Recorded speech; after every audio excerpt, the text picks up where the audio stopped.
قال النبي صلى الله عليه وسلم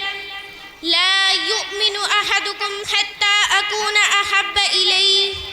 من والده وولده والناس أجمعين۔ نبی کا نام لب پر ہو تو لب مہکے، زباں مہکے، عرب مہکے، عجم مہکے، یعنی سارا جہاں مہکے۔ اسٹیج پر تشریف فرما علماء کرام، معزز مہمانان عظام اور میری پیاری ماؤں اور بہنوں، دو جہاں کے آقا، مدینے کے تاجدار، آمینہ کے لال، محمد عربی صلی اللہ علیہ وسلم کا ارشاد مبارک ہے کہ تم میں سے کوئی اس وقت تک کامل مومن نہیں ہو سکتا جب تک میں تمہارے نزدیک تمہارے بیوی بچوں اور تمام لوگوں سے زیادہ محبوب نہ ہو جاؤں۔ یعنی میری تقریر کا عنوان ہے رسول اللہ صلی اللہ علیہ وسلم سے محبت کرنا ایمان کامل کی نشانی ہے۔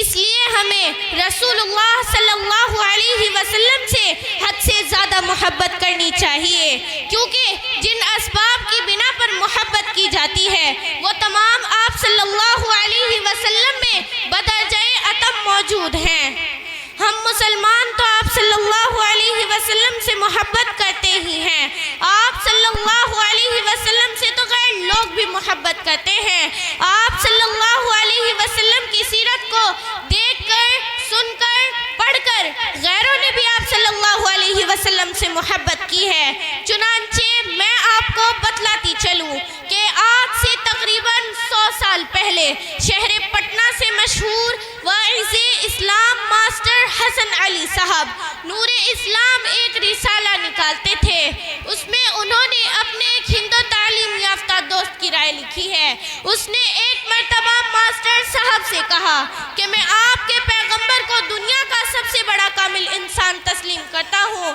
انہوں نے دریافت کیا کیوں کر تم پیغمبر اسلام کو دنیا کا سب سے بڑا کامل انسان جانتے ہو؟ اس نے جواب دیا کیونکہ مجھے ان کی زندگی میں اس قدر متضاد اور متنوع اوصاف نظر آتے ہیں جو کسی انسان میں تاریخ نے کبھی یکجا کر کے نہیں دکھائے۔ وہ بادشاہ ایسا ہو کہ ایک پورا ملک اس کی مٹھی میں ہو، دولت مند ایسا ہو کہ خزانے کے خزانے اونٹوں پر لدے ہوئے اس کے دارالحکومت میں آ رہے ہوں، محتاج ایسا کہ مہینوں اس کے گھر چولہا نہ جلتا ہو اور کئی وقت اس پر فاقے گزر جاتے ہوں، سپہ سالار ایسا کہ مٹھی بھر نہتے آدمیوں کو لے کر ہزاروں کی غرق آہن فوجوں سے کامیاب لڑائی لڑتا ہو، صلح پسند ایسا کہ ہزاروں پرجوش جانثاروں کی ہمرکابی کے صلح نامے پر دستخط کر دیتا ہو، شجاع و بہادر ایسا کہ ہزاروں کے مقابلے میں تنہا کھڑا ہو، نرم دل ایسا کہ اس نے انسانی خون کا ایک قطرہ بھی اپنے ہاتھ سے نہ بہایا ہو، اور با تعلق ایسا کہ عرب کے ذرے ذرے کی اس کو فکر، بیوی بچوں کی اس کو فکر، غریب و مفلس مسلمانوں کی اس کو فکر، خدا کو بھولی ہوئی دنیا کے سدھار کی اس کو فکر، غرض سارے سنسار کی اس کو فکر۔ میری پیاری ماؤں اور بہنوں، جب غیر لوگ رسول اللہ صلی اللہ علیہ وسلم کے اوصاف و کمالات کو دیکھ کر ان سے محبت کرتے ہیں تو ہمیں کتنی محبت ہونی چاہیے، جبکہ ہم مسلمان ہیں اور آپ صلی اللہ علیہ وسلم سے محبت کا دعویٰ بھی کرتے ہیں۔ بس انہی چند باتوں پر میں اپنی تقریر ختم کرتی ہوں۔ وما علینا الا البلاغ۔